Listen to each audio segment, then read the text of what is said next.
ধন্যবাদ সবাইকে আসার জন্য। লম্বা 1 ঘন্টার অলরেডি আপনারা একটা প্রেস কনফারেন্স করে ফেলেছেন, সো আমরা আশা করছি যে এটা আধা ঘন্টা শেষ হয়ে যাবে। আচ্ছা, প্রথমত হচ্ছে যে 4 দিনের সামিট আমাদের শেষ হলো এবং আমি পার্সোনালি মনে করি যে 10-এ 10 পাওয়ার মতো সামিট হয়নি। সামিটে আরো অনেক অনেক ভালো কিছু করার সুযোগ আছে। আমরা আসলে প্রথমবারের মতো একটা গ্লোবাল স্ট্যান্ডার্ডে সামিট করার চেষ্টা করেছি, বা বিদেশে যেভাবে সামিটগুলো করা হয় ইনভেস্টমেন্ট সামিট, সেরকম করে একটা স্ট্যান্ডার্ড সেট করার চেষ্টা করেছিলাম আমরা। তো এন্ড অবভিয়াসলি আমি সবাইকে অনেক ধন্যবাদ। যে সামিটটা তো আসলে আমরা নিজেরা অর্গানাইজ করিনি, আমরা একটা ছোট্ট পার্ট অর্গানাইজ করেছিলাম, কিন্তু আপনারা মিডিয়া কমিউনিটি আমাদেরকে অনেক হেল্প করেছেন। আমাদের যারা পার্টনার ছিল বিভিন্ন প্রাইভেট সেক্টরের অর্গানাইজেশন, তারা আমাদেরকে অনেকগুলা পার্ট অর্গানাইজ করতে হেল্প করেছেন।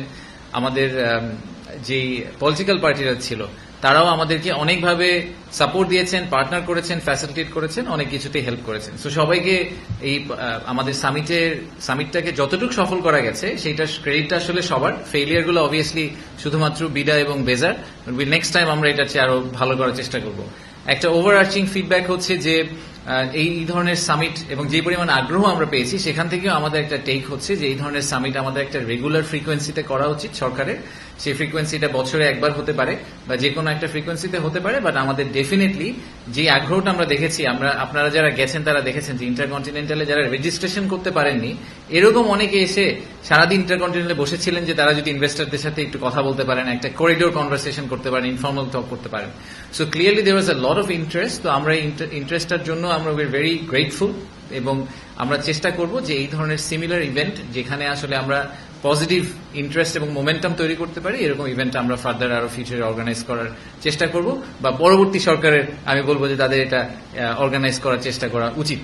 তো সামিট সফল হয়েছে কি হয়নি, এটা হচ্ছে I am guessing the first question you have, আমাদের কি ধারণা সামিটের ব্যাপারে।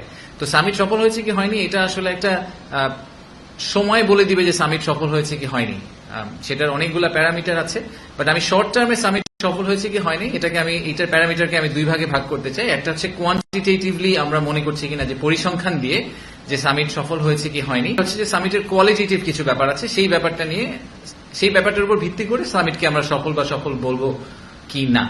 তো কোয়ান্টিটেটিভ পিসটা বা স্ট্যাটিস্টিক্যালি সামিটে আমরা কি পেলাম, কি পেয়েছি, কি এক্সপেক্ট করছিলাম, সেই ব্যাপারে আমি প্রথমে বলবো আমার হেড অফ বিজনেস ডেভেলপমেন্ট যে আছে নাহিয়ান আপনাদেরকে স্ট্যাটিস্টিক্স গুলো শেয়ার করবে, যে সামিটের নাম্বার গুলা কোয়ান্টিটেটিভলি সামিটটা কিরকম ছিল।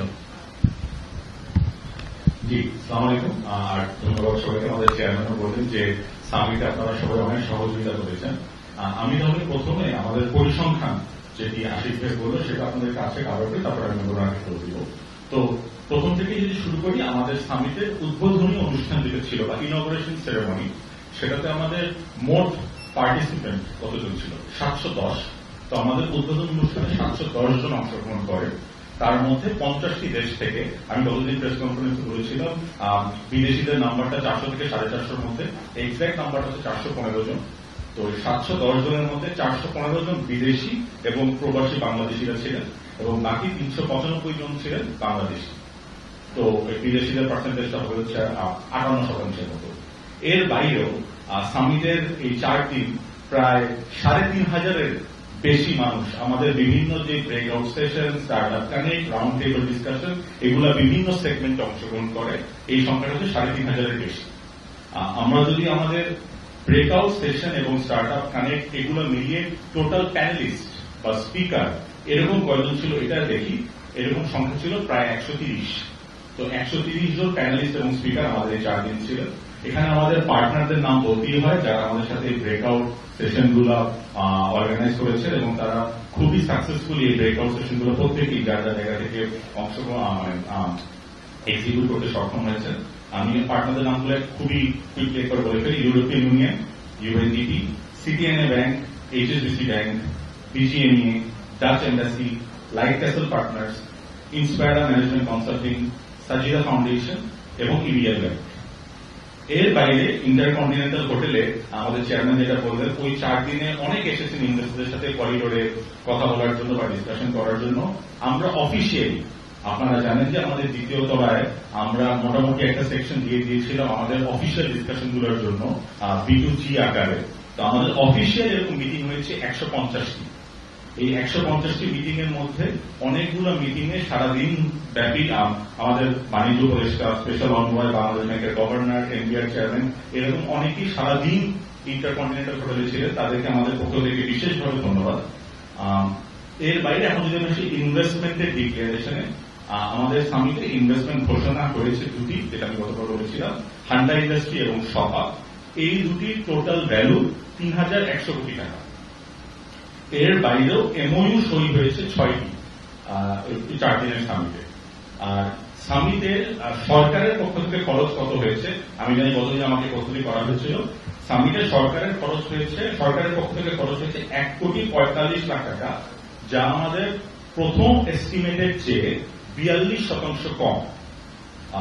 আর এই সাথে আমি এই সামিটটাকে সফলভাবে করার জন্য আমাদের যারা ইভেন্ট ম্যানেজমেন্ট পার্টনার ছিলেন, ইন্টিগ্রেটেড মার্কেটিং সার্ভিসেস লিমিটেড এবং আমাদের marketing communications partner high voltage limited, ওদেরকেও ধন্যবাদ জানাচ্ছি। এবং সর্বশেষে আমাদের যারা মূল event partner world bank, FICCI এবং ইউএনডিপি, তাদেরকেও ধন্যবাদ জানাচ্ছি।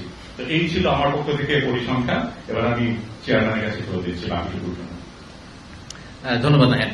সো আমি একটু লাস্ট জায়গাটা থেকে শুরু করি। হ্যাঁ, যে আমরা নাহিয়ান বললো যে টোটাল ডিক্লারেশন এসেছে 3,100 কোটি টাকার মতো ইনভেস্টমেন্ট, আর আমাদের এই সামিটটা করতে খরচ হয়েছে প্রায় 1.5 কোটি টাকা। তা আপনারা যদি মনে করেন ঠিক আছে, তাহলে একটাকে আরেকটা দিয়ে ভাগ করলে তো return calculation is fantastic, brilliant summit, এর চেয়ে ভালো সামিট হতেই পারে না। আমি প্রথম থেকে শুরু করি। আমি এটা আগেও বলেছি, আমি আবারও বলছি, এই 3,100 কোটি টাকার ফুল ক্রেডিট আমরা এই সামিটকে দেওয়া উচিত হবে না। এই সামিটের আগে অনেক কাজ করে এই 3,000 কোটি টাকাতে 100 কোটি টাকাতে আনা হয়েছে। পৃথিবীর কোনো মানুষ, কোনো ইনভেস্টার কোনোদিন একটা সামিটে এসে আবেগপ্রবণ হয়ে হঠাৎ করে 100 কোটি টাকার একটা চেক লিখে ফেলে না। যারা এই ইন্ডাস্ট্রিতে কাজ করেন তারা এই জিনিসটা খুব ভালো করে জানেন। সো যারা সামিটের সাফল্যকে কত টাকা ওই সামিটের 4 দিনে ইনভেস্টমেন্ট হলো এটার উপর বেস করে ক্যালকুলেট করতে চান, তাদেরকে আমার এটা just personal note of advice যে এইটার উপর বেস করে আসলে সামিটের সাফল্যটা আপনারা প্লিজ ক্যালকুলেট করবেন না। আমি পার্সোনালি মনে করি যে সামিটের আমাদের মূল যে উদ্দেশ্যটা ছিল, হ্যাঁ, যে সেটা হচ্ছে যে বিদেশিদের কাছে বাংলাদেশের যে পারসেপশন, সেই পারসেপশনটাকে আমরা চেঞ্জ করতে পারি কিনা।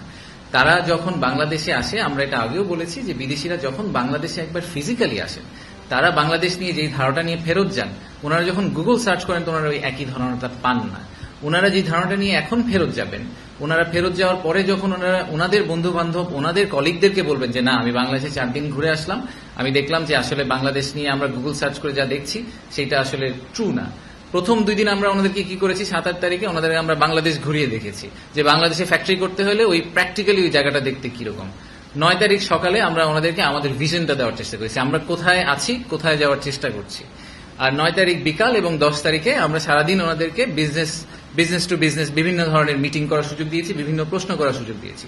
সো এই ফুল ওভারঅল 360 ভিউ যেটা আমরা দেওয়ার চেষ্টা করেছি, সেটা থেকে আমাদের এখন পর্যন্ত যে ফিডব্যাক বিদেশিদের কাছ থেকে, সেটা হচ্ছে যে ওনারা খুবই খুশি হয়েছেন যে আমরা ওনাদেরকে এরকম একটা অপরচুনিটি দিয়েছি এবং সেখান থেকে ওনারা ডেফিনেটলি অনেক ইনফরমেশন নিয়ে ফেরত গেলেন। ওনারা আমাদের যেটা মেইন উদ্দেশ্য, যে বাংলাদেশ যাতে খাবার মেনু থেকে প্রথমেই বাদ পড়ে না যায়। যদি মেনু থেকে আমরা বাদ পড়ে না যাই তাহলে অর্ডার করা তো অনেক পরের কথা। তো most of the cases Bangladesh আসলে মেনু থেকে বাদ পড়ে যায়। তো সেই জায়গাটাকে আমরা আসলে ইমপ্রুভ করার চেষ্টা করেছি সামিটের মাধ্যমে। আর দ্বিতীয়ত হচ্ছে যে আমি আরেকটা কথা ডেফিনেটলি বলতে চাই, সেটা হচ্ছে যে আমার প্রেজেন্টেশন নিয়ে অনেক কথাবার্তা হয়েছে। অনেককে ধন্যবাদ, সোশ্যাল মিডিয়াতে যারা প্রশংসা করেছেন, আমাকে ধন্যবাদ জানিয়েছেন। আমি জেনুইনলি মনে করি এটা আমার চাকরির অংশ, দিস ইজ মাই জব। আমার কাজই হচ্ছে বাংলাদেশকে নিয়ে, বাংলাদেশকে প্রেজেন্ট করা, বাংলাদেশকে সেল করার চেষ্টা করা বিদেশি বিনিয়োগকারীদের কাছে। তো সেল করার চেষ্টা করাটার জন্য এটা আলাদা প্রশংসা কিছু নাই। যে বিরাট চেয়ারম্যান হবেন ভবিষ্যতে, ওনাদের এক্স্যাক্টলি এই এক্সিকিউশনটাই করতে হবে, এটাই ওনার কাজ। সো এটার জন্য আলাদা করে বলার কিছু নাই। আর এই প্রেজেন্টেশন বানানো বলেন, ফুল প্রোগ্রামটা অর্গানাইজ করার পিছিয়ে অনেক মানুষ একসাথে কাজ করেছেন। সো ক্রেডিটটা আসলে সবার একসাথে প্রাপ্য। তো আমি আবারও একটু সামারাইজ করি যে আমাদের সামিটের সফট যেই উদ্দেশ্যটা ছিল, যেটা কোয়ালিটেটিভ এন্ড যেটা প্রবাবলি দি মোস্ট ইম্পর্টেন্ট উদ্দেশ্য, সেটা হচ্ছে যে তাদের পারসেপশনটা চেঞ্জ করা।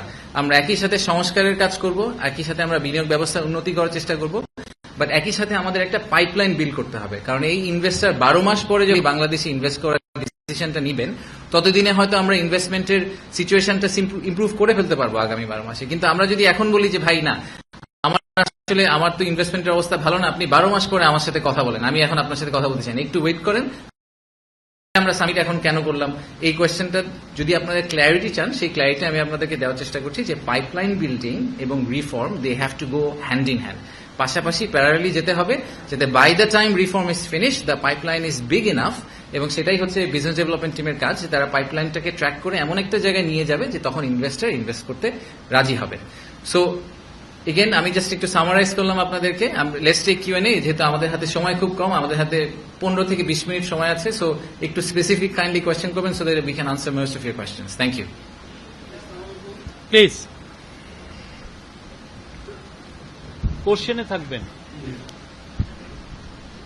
আসসালামাইকুম, আমার নাম ইমরান, আমি দৈনিক বাংলাদেশ পত্রিকার রিপোর্টার। আমার প্রশ্ন হলো যে বিনিয়োগ সামিটে অনেক কিছু ইতিবাচক দিক আছে, আর হলো যে আমার একটা জানার জায়গা, সেটা হলো বিনিয়োগের ক্ষেত্রে স্টক মার্কেটের একটা বড় পার্ট থাকে, কিন্তু এই সামিটে মার্কেটে খুব একটা গুরুত্ব দেওয়া হয়নি, বা আমরা সেরকম কিছু খুঁজে পাই, সেটা মানে অগুরুত্বপূর্ণ মনে করছেন, সেটা একটা বিষয় জানা। Thank you. নো, একটা কোশ্চেন, অনেকে কোশ্চেন করবে। আচ্ছা, প্রথমত হচ্ছে যে আমি আপনার সাথে এটা একবারই দ্বিমত না যে আমাদের সেকেন্ডারি মার্কেটও আমাদের ইনভেস্টমেন্টের জন্য ইম্পর্টেন্ট। আমাদের টোটাল জিডিপির সাইজের তুলনায় বা আমাদের মার্কেটে যে মানি মার্কেটে যে ফ্লো হয় ক্যাশের, সেটার তুলনায় কিন্তু অন্যান্য বড় দেশের তুলনায় আমাদের স্টক মার্কেটটা রিলেটিভলি ছোট। সো ইয়েস, স্টক মার্কেটের ইম্পর্টেন্স অনেক আছে, বাট এমন না যে আমাদের বাংলাদেশের ইকোনমি বা GDP movement entirely stock market dependent. So এটা একটা পয়েন্ট আমাদেরকে একটু মাথায় রাখতে হবে। আর দ্বিতীয়ত হচ্ছে যে আমাদের এইবারের ফোকাসটা ছিল হচ্ছে গিয়ে প্রাইমারি ইনভেস্টর, যারা একদম প্রাইমারি লেভেলে কোম্পানিতে ইকুইটি ইনভেস্ট করবেন, তারা সেকেন্ডারি মার্কেটের ইনভেস্টরের প্লেয়ার না। আপনারা দেখবেন যে আমরা ভেঞ্চার ক্যাপিটাল অনেক ফার্মকে করেছি, যারা আর্লি স্টেজ স্টার্ট আপদেরকে ইনভেস্ট করে। আমরা অনেক আবার আরো বড় বড় ইন্ডাস্ট্রিয়াল কোম্পানিতেও ইনভেস্ট করার জন্য যারা ইনভেস্টার যোগ্য আছেন তাদেরকেও বলেছি। সো আমাদের ফোকাসটা একটু প্রাইমারি মার্কেট ছিল। টু বি অনেস্ট, আমার মনে হয় যে সেকেন্ডারি মার্কেটের যারা ইনভেস্টার, তাদের ইনভেস্টমেন্টের ডিসিশন সেট এবং যে ক্রাইটেরিয়া, সেগুলো খুবই সিগনিফিকেন্টলি ডিফারেন্ট। আপনি যে সেকেন্ডারি মার্কেট ইনভেস্ট করবে, তাকে আসলে কেপিএস ঘুরাই নিয়ে আসার কিছু নাই। সে স্টক মার্কেটের ওই ডিএসসির ওয়েবসাইট দেখে, ডিএসসির পুরো আপনার ট্রেন্ড দেখে অনেক ডিসিশন নিয়ে ফেলেন। সো তাদের জন্য যদি আমাদের কিছু প্রোগ্রাম করতে হয়, তাদেরকে আমাদের একটা ইন্ডিপেন্ডেন্টলি টেইলার্ড একটা ওয়েতে ওনাদেরকে ইনভাইট করতে হবে। সো এইটার সাথে মিক্স করা একটু ইজ এ বিট ডিফিকাল্ট। এই জন্য আমরা ওনাদেরকে এইবার স্কোপের বাইরে রেখেছি। আগামীবার হয়তো আমরা আরেকটু ব্লেন্ডেড করার চেষ্টা করবো, বাট আমাদেরকে মাথায় রাখতে হবে যে এই দুই ইনভেস্টারের decision set, criteria, due diligence, all of this things are very different.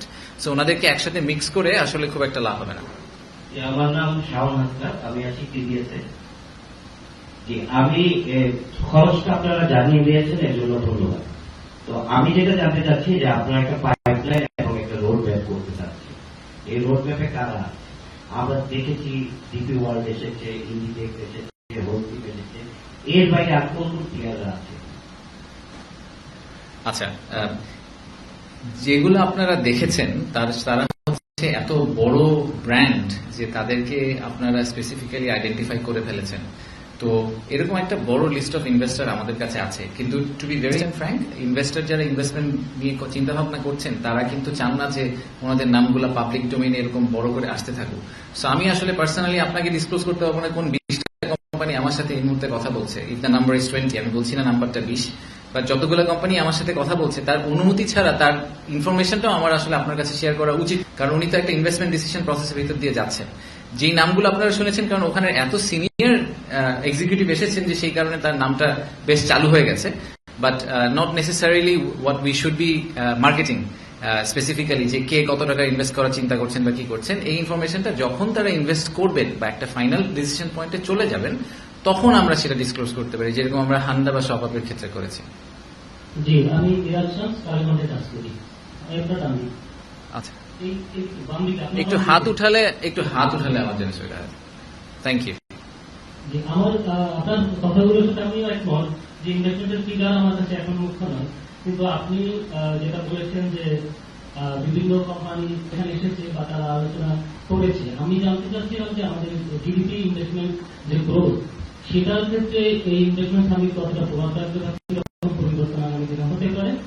আর 6টা কোম্পানির সঙ্গে যে এমও হয়েছে, সেই 6টা কোম্পানির সম্পর্কে যদি বলছি যেটা এমও হয়ে গেছে। আপনি দুইটা প্রশ্ন করে ফেললেন সুযোগে।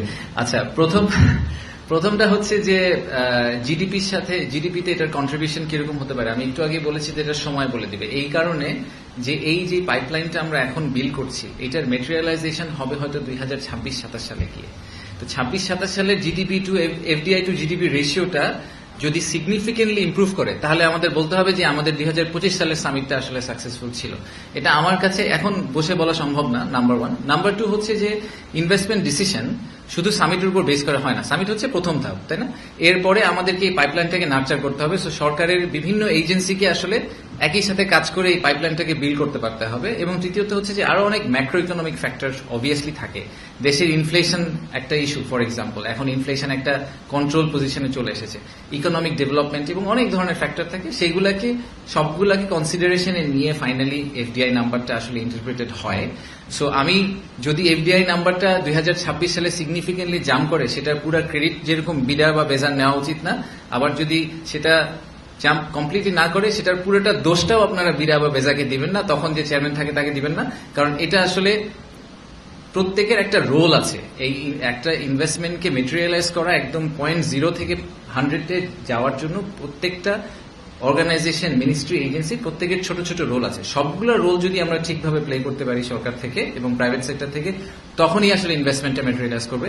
আমরা আমাদের বেস্ট প্লেটা করার চেষ্টা করছি আমাদের পয়েন্ট অফ ভিউ থেকে, so that we do our job. আমার নাম ফাহিমুল আইন, এদিকে বৈশাখী টেলিভিশনে আছি। আর এই সামিটে আমরা দেখেছি যে রাজনৈতিক দলগুলো বৈঠক করেছেন এবং তারাও কথা বলেছেন, যে আশাবাদ ব্যক্ত করেছেন, আশাবাদী যে সামনে নির্বাচন হলে যারা আসবে রাজনৈতিক দলগুলো তারা কতটা আশ্বস্ত করেছে এবং সেক্ষেত্রে সামিটের যে বিনিয়োগকারীরা তারা কতটা আশ্বস্ত হয়ে গেছে। সামিটে আমি আগেও একবার বলেছি যে দেখেন, বিনিয়োগ এবং কর্মসংস্থান এগুলা common agenda for all political parties. আমার আপনারা যে কোনো পলিটিক্যাল লিডারশিপকে গিয়ে যদি জিজ্ঞেস করেন যে আপনারা কি চান বাংলাদেশের বিনিয়োগ বা কর্মসংস্থানের উন্নতি হোক, তারা এটাতে না বলার কোনো কারণ নেই। সেটা এবং সেই উন্নতিটা করার জন্য আমরা যেসব প্রচেষ্টা চালাচ্ছি সেটাকে তাদের এন্ডোর্স না করারও সেই কারণে কোনো কারণ নেই। আমি এটা খুব ক্যাটাগরিক্যালি বলতে পারি যে আমাদের এই বড় বড় অ্যাক্টিভ পলিটিক্যাল পার্টি যারা আছে প্রত্যেকের সর্বোচ্চ লেভেলের লিডারশিপের সাথে আমাদের 1-to-1 ডিসকাশন হয়েছে টু মেক শিওর যে তারা এই সামিটের ব্যাপারে কমপ্লিটলি অ্যালাইনড এবং তারা মনে করেন এবং ফিল করেন যে তাদেরকে পার্টনার করে আমরা সামিটটা করছি। সেটাই করা হয়েছে এবং এটাও এনশিওর করার চেষ্টা করা হয়েছে যে তারা ইনভেস্টরদের কাছে ফুল অ্যাক্সেস পান এবং ইনভেস্টররাও তাদের কাছে ফুল অ্যাক্সেস পায়, যাতে পলিটিক্যাল কন্টিনিউটির কোয়েশ্চেনটা যখন আসে সেই কোয়েশ্চেনটাতে যাতে ইনভেস্টররা না ভোগেন। তো সেটার কারণে কিন্তু আমরা ওনাদেরকে ইচ্ছা মতো কথা বলার সুযোগ দিয়েছি, ওনারা বলেছেনও। সো ওনারা কি ফিডব্যাক দিলেন ইনভেস্টররা পোস্ট সামিট, সেই ফিডব্যাক আমরা এখনো নেইনি। বাট আপনারা হয়তো অনেক ইনভেস্টরের সাথে কথা বলেছেন, আপনারা আমাদেরকে বলতে পারেন যে পলিটিশিয়ানদের সাথে ওনাদের কনভারসেশন গুলা কিরকম গিয়েছিল এবং ওনারা কিরকম ফিল করে ফেরত গেলেন। সরি, এমওইউ নিয়ে মনে হয় একটা প্রশ্ন ছিল, সরি আমি একটু মিস করে গেছি। সো আমরা কুইকলি খুব শর্টলি কভার করি। এমওইউ বাকি যেগুলো করা হয়েছে সেগুলো ranges from short term to long term decision points. আমি যেরকম একদম very long term, the most long term one we have is Artemis accord, নাসার সাথে যেটা করা হয়েছে সেটার ইমপ্লিকেশন বুঝতে হয়তো বাংলাদেশের 15-20 বছর সময় লাগবে। এটা নিয়ে আমি দেখলাম সোশ্যাল মিডিয়ায় অনেকে অনেক চিন্তিত যে কেন একটা 20 বছরের বয়সের এমওইউ এখন করা হলো, এটা নিয়ে অস্থিরতা করার কি আছে। আর আরেকটা হচ্ছে যে আমরা আরো কিছু শর্ট টার্ম ইন্টারভেনশন করার চেষ্টা করেছি, আইএলওর সাথে এমওইউ করেছি, আরো বিভিন্ন অর্গানাইজেশনের সাথে করেছি। এমওইউ লিস্টটা আমরা আপনাদেরকে শেয়ার করে দিব যে কোন কোন এমওইউ করা হয়েছে। প্রাণের সাথে যেরকম H&M এর একটা এমওইউ হয়েছে যেটা একেবারেই ভেরি ইমিডিয়েট এবং এটা কিন্তু একটা বড় উইন। আমরা হয়তো পাওয়ার সেক্টর নিয়ে যারা কাজ করেন তারা বুঝতে পারবেন যে বাংলাদেশের এই রিনিউয়েবল এনার্জিতে তো একটা বড় ঘাটতি আছে। তো আমাদের যারা কাস্টমার, আমাদের ফ্যাক্টরিগুলো থেকে তারা সাপ্লাই নিয়ে পাওয়ার সাপ্লাই আসবে রিনিউয়েবল এনার্জি থেকে, কিন্তু বাংলাদেশ কোনোদিনই 40% রিনিউয়েবল এনার্জিতে যেতে পারবে না, কারণ বাংলাদেশে তো এই পরিমাণ ল্যান্ড নেই। তাহলে আমাদের কি করতে হবে, রিনিউয়েবল এনার্জি যতটুকু আমরা প্রডিউস করি সেটাকে ক্যাটাগরিক্যালি ওইসব ফ্যাক্টরিতে দেওয়ার ব্যবস্থা করতে হবে। তো প্রাণের সাথে H&M এর কন্ট্রাক্টটা কিন্তু এরকম, রুফটপে যে ইলেকট্রিসিটি প্রোডাকশন হবে রিনিউয়েবল এনার্জি সেটা ডিরেক্টলি H&M এর সাপ্লায়ারের কাছে চলে যাবে, H&M এর সাপ্লায়ার ওটাকে অফটেক করবে। সো আমরা একটা বিডের মাধ্যমে দিয়ে ওটাকে আবার গ্রে করে পলিউট করে তারপরে আবার দিব, সেটা করা হচ্ছে না। সো দিস ইজ হাউ এই জিনিসটাকে বলে মার্চেন্ট পিপিএ বলা হয় বা corporate PPA. Advance market is very common, কিন্তু বাংলাদেশে এটা প্রথম হচ্ছে। সো এইটা আমাদের জন্য একটা evolution in energy industry. Sorry, এবার প্রশ্নটা করতে পারেন, কে প্রশ্ন করতে চাইছেন? আর আমরা দুটো কোশ্চেন নিব প্লিজ। আমার আমরা সেটা হচ্ছে আপনি বিনিয়োগকারীদের সাথে কথা বলেছেন, আমরাও কথা বলেছি, দেশি বিদেশি দুই ধরনের মানুষের সাথে আপনি কথা বলেছেন। মোটা দাগে বলছে যে বিনিয়োগের জন্য বড় চ্যালেঞ্জ, আর সঙ্গে একটা জিনিস তথ্য আপনি বলেছেন 1.5 কোটি টাকা খরচ হয়েছে। এত বড় সেমিনার, এত লোকের আয়োজন এবং এই হোটেলটা সহ সমস্ত খরচ যুক্ত নাকি কোনো স্পন্সর ছিল? তাহলে একটা ভুল দেখা যাবে, মাত্র এত বড় আয়োজন করে 4 দিনে 1.5 কোটি টাকায় প্রোগ্রাম করলো, বা পরে এটা হচ্ছে সোশ্যাল মিডিয়াতে আসবে, সেটা একটু যদি ক্লিয়ার করতে। আচ্ছা, ধন্যবাদ। Valid point. সো প্রথমে বলি বিনিয়োগকারীরা কি ধরনের কনসার্ন রেজ করেছেন। একদম আপনি যেটা মোটা দাগে বলতে বললেন, আমি আরেকটা কোয়েশ্চেন নিতে পারবো। তাহলে মোটা দাগে দুটা পয়েন্ট বলি। বিনিয়োগকারীরা বলেছেন, প্রথমটা বলেছেন যারা প্রথমবারের মতো বাংলাদেশে এবার এসেছেন, তারা সবাই বলেছেন যে ওনাদের পরিচিত যত অর্গানাইজেশন আছে এবং কোম্পানি আছে তাদেরকে আসলে ঠিক এনাদের মতো করে আমাদের বাংলাদেশে একবার নিয়ে আসা দরকার। বাংলাদেশে ফিজিক্যালি আসা ছাড়া কোনোভাবেই বাংলাদেশকে ফুল ভিজুয়ালাইজ করা সম্ভব না, বাংলাদেশের মানুষকেও ভিজুয়ালাইজ করা সম্ভব না। কারণ আমাদেরকে মোটা দাগে সাউথ এশিয়ান একটা নেশন হিসেবে ফেলে দেওয়া হয় এবং আমাদেরকে মোটা দাগে ওই হাইলি ডেন্স এবং বন্যার্থ এই সেই হ্যান ত্যান বিভিন্ন ধরনের নেগেটিভ ন্যারেটিভের উপর বেস করে বাংলাদেশকে অ্যাজিউম করে নেওয়া হয়। তো এই বাংলাদেশের মানুষের যে রেজিলিয়েন্স, বাংলাদেশের মানুষের যে অ্যাটিটিউড, এই অ্যাটিটিউডটা আসলে এই স্পিরিট আপনি ফিজিক্যালি ইন্টারাক্ট না করলে কোনোদিন ধরতে পারবেন না। সো এইটা তাদের সবার কমন ফিডব্যাক। যারা প্রথমবার এসেছেন বলেছেন যে ওনারা সারপ্রাইজ এবং ওনারা মনে করেন যে আমাদের আরো উচিত যে এরকম যারা বাংলাদেশের কথা চিন্তাও করেন নাই বা করা উচিত, তাদেরকে আমাদের ধরে ধরে বাংলাদেশে নিয়ে আসা। সো আমাদেরকে এটা একটু মাথায় রাখতে হবে। আর দ্বিতীয়ত হচ্ছে যারা অলরেডি বাংলাদেশের কথা কনসিডার আগে করেছেন এবং স্ট্রাগল করছেন, তাদের একটা বড় ফিডব্যাক হচ্ছে যে বাংলাদেশের বিজনেস কেস জানার পরেও বাংলাদেশে ব্যবসা শুরু করাটা এত কঠিন। একটা ফ্যাক্টরি যদি লাইসেন্স পেতে এবং গ্যাস ইলেকট্রিসিটি কানেকশন পেতেই 2 বছর লেগে যায়, তো তার বিজনেস কেস তো আসলে আর থাকে না। সো আমাদেরকে ওই ক্লায়েন্টের হ্যান্ড হোল্ডিং এর পিসটাতে আরো অনেক কাজ করতে হবে সরকার থেকে, যাতে তাদের এই এক্সপিরিয়েন্সটা অনেক বেটার হয়। আর আপনার লাস্ট কোয়েশ্চেনটা, যে আমরা যেই কারণে বলছি সরকারের কেন খরচ হয়েছে, কারণ আমার ওয়ালেট তো গভর্নমেন্ট ওয়ালেট। সো আমি এই জন্য বলেছি আমার গভর্নমেন্ট ওয়ালেটের টোটাল খরচ কত হয়েছে। আমার পার্টনার অর্গানাইজেশন ছিল ওয়ার্ল্ড ব্যাংক, ইউএনডিপি, ফিকি, ইন্ডিপেন্ডেন্ট যারা অর্গানাইজ করেছে, তারা অনেক ঘাম ছড়িয়েছে, সেটা আমি বাদ দিলাম, সেটারও একটা কষ্ট আছে। But let's take that aside. But একদম যদি আপনি বলেন যে ফিজিক্যাল টাকা ইনজেকশন কত করা হয়েছে, সেটা রাফলি 5 কোটি টাকার মতো। বাকি টাকাটা আমাদের পার্টনার অর্গানাইজেশনগুলো আমাদেরকে সাপোর্ট দিয়ে করেছে, almost in the form of grant. They thought যে দিস ইজ ইম্পর্টেন্ট ফর বাংলাদেশের ব্র্যান্ড বিল্ডিং এর জন্য, তাই তারা আমাদেরকে ওইটা দিয়ে সাপোর্ট করেছেন। সো অল ইন অল এই 4 দিনের, এগেন আমি এই জন্য বলছি যে কোয়ান্টিটিভটাতে কাইন্ডলি হ্যাং আপ হয়ে যাবেন না। হ্যাঁ, আমরা 1.5 কোটি টাকা খরচ করেছি মাত্র, হ্যাঁ মাত্র 5 কোটি টাকা লেগেছে, এবং হ্যাঁ তাতে 3100 কোটি টাকা ইনভেস্টমেন্ট হয়েছে। But that was not the idea. The idea is to build a pipeline to change the narrative of Bangladesh, এবং সেটাই আমরা পুশ করার চেষ্টা করেছি। লাস্ট কোশ্চেন মনির, আপনি উজ্জ্বল আগের কোশ্চেন করছেন। আমার ইয়াসিন এজেন্ট বাংলার কাছ থেকে আমি একটু ডিফারেন্ট কোশ্চেন করতে যাচ্ছি। সেটা হলো এই বিনিয়োগ সম্মেলন সম্পর্কে অনেক ধরনের অপপ্রচার চলছে, যেটা আপনারা জানেন। অতীত আওয়ামী লীগ সরকার এক ধরনের অপপ্রচার করছে যে তার অতীতে যে ধরনের সম্মেলনগুলো করতো, তারা বিদেশি হিসেবে ট্যাক্সি ড্রাইভার, তারপরে ওভারসব রেস্টুরেন্টে কাজ করছে, তাদেরকে বিনিয়োগকারী সাজিয়ে তারা হলো বিনিয়োগ সম্মেলনগুলো করতো, এবং তারা এবারও বলার চেষ্টা করছে এই সরকারও এই ধরনের ফেক ইনভেস্টার এনে তারা এক ধরনের এই সম্মেলনটা করেছে। এই বিষয়টাই আপনার কি মত করতে? আচ্ছা ভাই, আমি ভাবলাম আপনি ডিফারেন্ট কোশ্চেন বলে আমার স্কাইডাইভ নিয়ে প্রশ্ন করবেন। আপনি এখান থেকে কমপ্লিটলি একটা বেসিক কোশ্চেন করলেন। আপনাদের সবাইকে আমরা 100% অ্যাক্সেস দেওয়ার চেষ্টা করেছি। অনেক সময় অনেক ইভেন্টে অ্যাক্সেস দিতে পারিনি, কারণ এত মানুষ ছিল, ক্রাউডেড হয়ে গেছিল যে আমরা সুযোগ পাইনি। বাট আমি আশা করছি যে আপনারা সবাই কোনো না কোনো সময় সামিটে কখনো এক সময় না এক সময় গিয়েছিলেন, আপনারা ইনভেস্টারদের সাথে কথা বলার চেষ্টা করেছেন, তাদেরকেও আমরা ফুল অ্যাক্সেস দিয়েছি যাতে আপনাদের সাথে কথা বলতে পারে। সো এই প্রশ্নের জবাব আমার দেওয়া উচিত না, এই প্রশ্নের জবাব আপনারা দিবেন, মিডিয়া দিবে, এই প্রশ্নের জবাব জেনারেল পাবলিক দিবে, বাংলাদেশের লোকাল ইনভেস্টাররা দিবে, যে যারা এসেছে তারা কি নিউ ইয়র্কের ট্যাক্সি ড্রাইভার নাকি সে আসলে নিউ ইয়র্কের একজন ইনভেস্টার। সেই প্রশ্নটা আসলে আপনাদের কাছে আমার ফেরত দেওয়া উচিত, এই প্রশ্নের উত্তর আমার দেওয়ার দরকার নেই। Thank you. বলেন।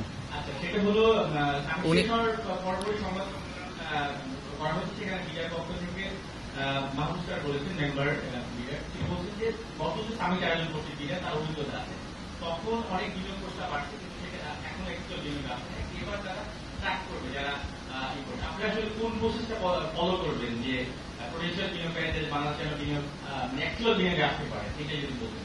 ধন্যবাদ।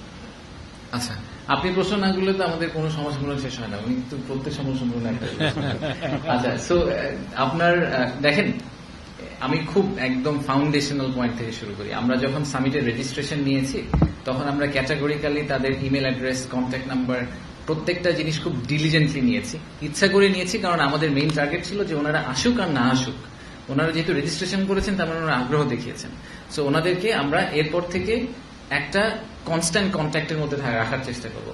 তা আমরা এই সামিট শেষ হয়েছে, আমরা এখন ওনাদেরকে একটা থ্যাংক ইউ মেইল পাঠাবো আসার জন্য, তারপরে আমরা বলবো যে আপনাদের সাথে আমাদের এই মানুষের কথা হয়েছিল, এই ফিডব্যাক ছিল, তো আপনারা এরপরে আপনাদের ফার্দার কোনো কোয়েশ্চেন আছে কিনা, তারপরে অন আ পিরিয়ড আমরা ওনাদের কাছে যে আপনার কি আর কোনো ফার্দার ডিসিশন হলো কিনা, আপনি করতে চান কিনা।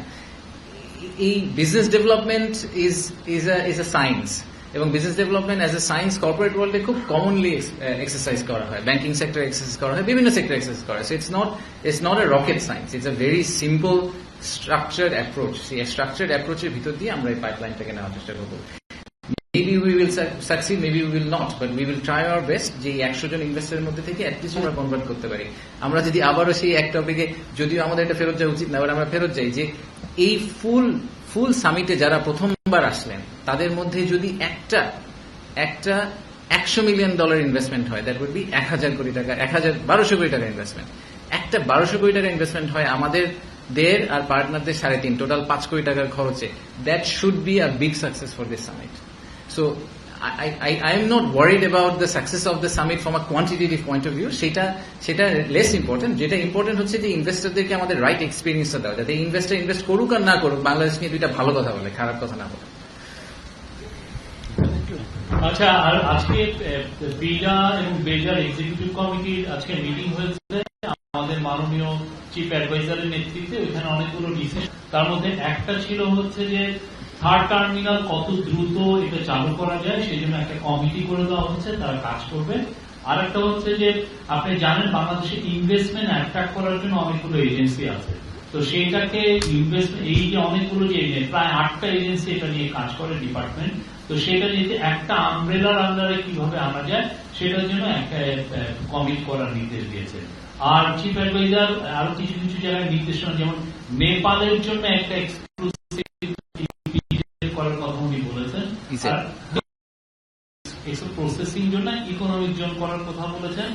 আর উনি বলেছেন যে চিটাং পোর্টের বিষয়ে, আপনি জানেন অনেকগুলো ফরেন ইনভেস্টর চিটাং পোর্টের ইনভেস্ট করতে তারা খুবই আগ্রহী, তো সেই বিষয়ে আমি মাইকটা হস্তান্তর করবো আবার আমাদের এক্সিকিউটিভ চেয়ারম্যানের কাছে, উনি এটা নিয়ে হাইলাইট করবেন চিটাং পোর্ট আরো বেশি বিষয়। থ্যাংক ইউ শরীফ ভাই। সো প্রথমত দেখেন, আমরা যে ভিশনটা সেট করার চেষ্টা করছি সেখানে we want to make Bangladesh regional production power house. সেটা করার জন্য যেটা মাস্ট সেটা হচ্ছে পোর্ট কানেক্টিভিটি।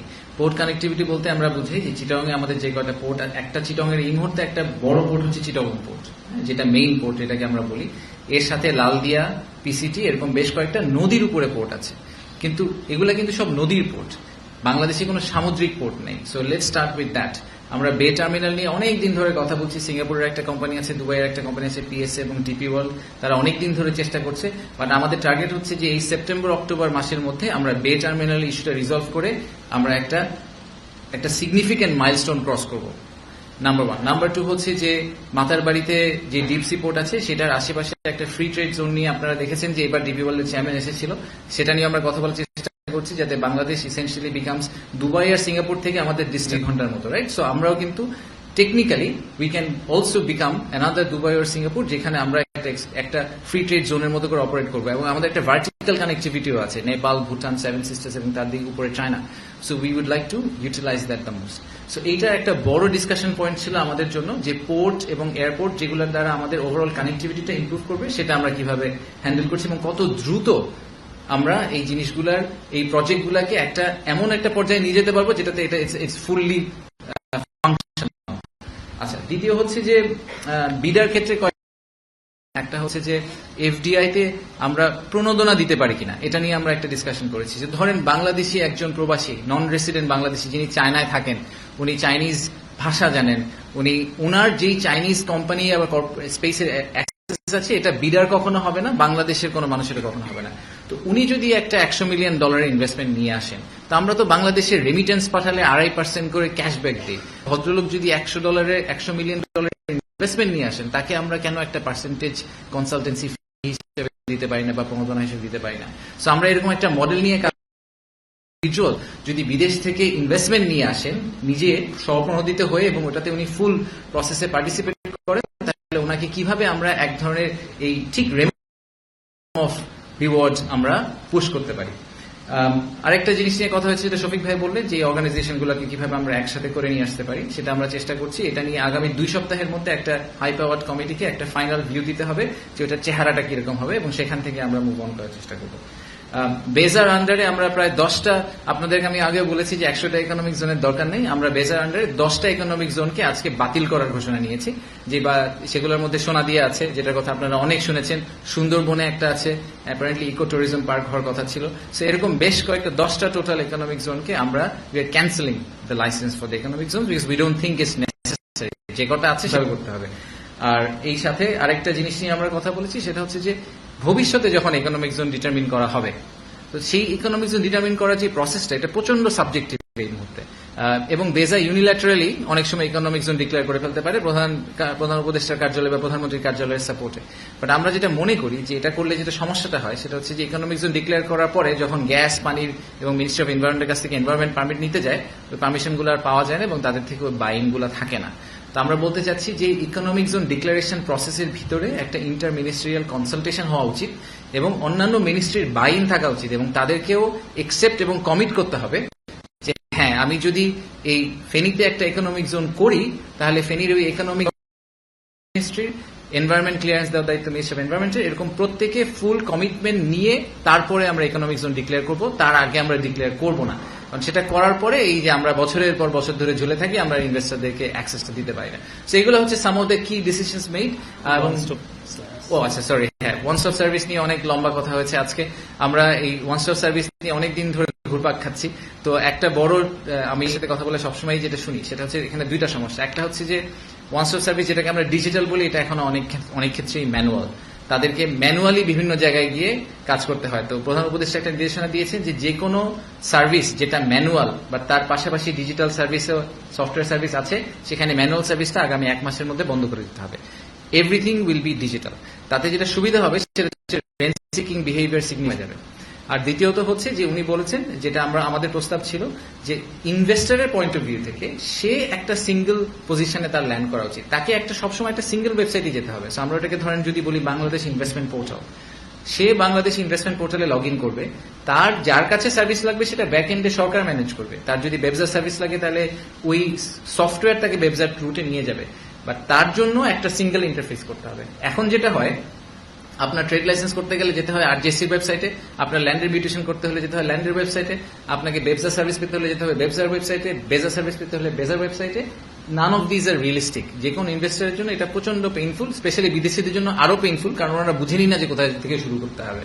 তো এইটাকে আমরা বন্ধ করে আমরা একটা সিঙ্গুলার ল্যান্ডিং প্ল্যাটফর্মে নিয়ে আসার ডিসিশন নিয়েছি। সো একদম টপ লেভেলে ওভারলেইং একটা লেয়ার থাকবে, যেখানে ইনভেস্টর ল্যান্ড করবেন, তারপরে সফটওয়্যার তাকে ডিফারেন্ট ডিরেকশনে ডিরেক্ট করে দিবে ডিপেন্ডিং অন তার রিকোয়ারমেন্ট। সো এরকম একটা ডিসিশন নেওয়া হয়েছে আজকে ওয়ান স্টপ সার্ভিসের।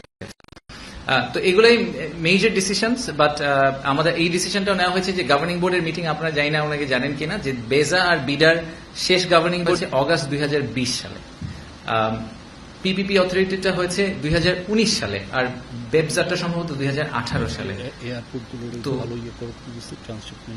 রাইট, আচ্ছা, এটা আমি ফেরত আসছি, এটা গভর্নিং বোর্ডের বাইরের টপিক, আমি ফেরত আসছি এখন। সো এই প্রত্যেকটা গভর্নিং বোর্ডের মিটিং 5, 6, 7 বছর পর পর হচ্ছে। This is not a structured approach. Governing বোর্ডের মিটিং অ্যাটলিস্ট প্রতি 3 মাস পর পর হওয়া উচিত, ওয়ার্স্ট কেস 6 মাস পর পর, কারণ অনেক সিদ্ধান্ত গভর্নিং বোর্ডের ছাড়া এই অর্গানাইজেশনগুলো নিতে পারে না। প্রধান উপদেষ্টা বলেছেন আগামী মাসে নেক্সট গভর্নিং বোর্ডের মিটিংটা হবে। সো আমরা একটু ফ্রিকোয়েন্সি বাড়ানোর চেষ্টা করছি। লাস্ট একটা টপিক, সেটা হচ্ছে যে ট্রান্সশিপমেন্ট নিয়ে অনেক কথাবার্তা হচ্ছে। তো আজকে ওখানে কমার্স উপদেষ্টাও ছিলেন। তো আমরা এটাকে আসলে একটা অপরচুনিটি হিসেবে দেখছি, নট নেসেসারিলি যে ট্রান্সশিপমেন্ট চলে যাওয়াতে আমাদের খুব লাভ হয়েছে সেটা আমি বলছি না, আমি বলছি এটাকে অপরচুনিটি এই কারণে, আমি জানি না আপনারা এই পুরো সিচুয়েশনটা জানেন কিনা, সেটা হচ্ছে যে আশুলিয়াতে যদি একটা ফ্যাক্টরিতে বা গাজীপুরে একটা ফ্যাক্টরিতে একটা টি শার্ট প্রডিউস করা হয়, সেই টি শার্টটা বিভিন্নভাবে, ধরেন যারা, আমরা যারা নিয়ে অনেক কথা বলবো, লেটস টেক যারা অ্যাজ এন এক্সাম্পল, যারার একটা টি শার্ট প্রডিউস করা হয়, আমরা মনে করি যেটা পর্তুগালের একটা স্টোরে ফাইনালি এন্ড আপ করবে, ঠিক আছে?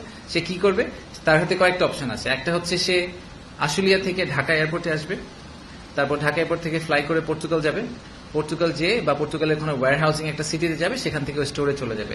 আরেকটা অপশন হচ্ছে সে ট্রাকে করে কলকাতা যাবে বা ট্রাকে করে দিল্লি যাবে, সেখান থেকে ফ্লাই করে সে ওখানে যাবে। তো যখন সে ট্রাকে করে আরেকটা দেশে যাবে, ওখানকার এই যে অপারেশনাল চার্জ, এয়ারপোর্ট চার্জ, সব চার্জ কিন্তু ওই দেশ পেয়ে গেল। ফানিলি ইনাফ, বাংলাদেশে এই মুহূর্তে যে সিচুয়েশন, তাতে দিল্লি বা কলকাতা থেকে ফ্লাই করা আমাদের এই সাপ্লায়ারদের জন্য সস্তা ঢাকা থেকে ফ্লাই করার চেয়ে। How is that possible? I have no idea. আমরা গাজীপুরে প্রডিউস করে ঢাকা থেকে ফ্লাই করে নিয়ে যেতে পারছি না, কিন্তু দিল্লি বা কলকাতা থেকে আমরা আরো সস্তায় নিয়ে যেতে পারি।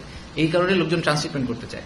তো এইটাকে আমি এই কারণে অপরচুনিটি হিসেবে দেখি যে আমাদের তো এখন অপশন নাই, আমরা এখন আর কলকাতা দিল্লিতে যেতে পারবো না। আমাদের ঢাকা এয়ারপোর্টকে আরো অনেক এফিসিয়েন্ট করতে হবে, তাহলে আমরা বিজনেসটা লুজ করবো। তো ঢাকা এয়ারপোর্টকে এফিসিয়েন্ট করার একটা সুযোগ পাওয়া গেছে, সিলেট এয়ারপোর্টকে এফিসিয়েন্ট করার সুযোগ পাওয়া গেছে, সৈয়দপুর, কক্সবাজার, লালমনিরহাট, বেশ কয়েকটা এয়ারপোর্টকে রিইউটিলাইজ করার একটা সুযোগ পাওয়া গেছে। সো এই অপরচুনিটিটাকে হাতে নিয়ে আমরা ট্রাই করব যে এই ধাক্কায় আমরা কোনোভাবে এয়ারপোর্টগুলোকে আরেকটু এফিসিয়েন্ট, আরেকটু অ্যাক্টিভেট যদি করতে পারি, তাহলে হয়তো আমাদের ওভারঅল ইকোনমির জন্য this will turn out to be a good outcome in the long run. ধন্যবাদ। Thank you. একটা কোশ্চেন,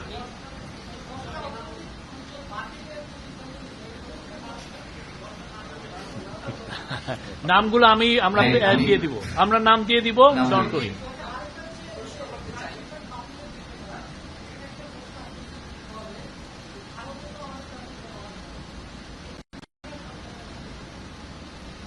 এটা তো বাণিজ্য উপদেষ্টার প্রশ্ন।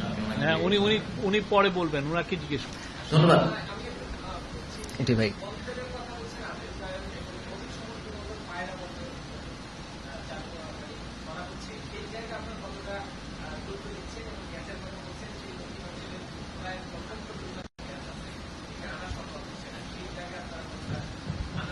আজকে এটা নিয়ে আলাপ হয়নি, যেদিন আলাপ হবে আপনার উত্তর দিব। Thank you.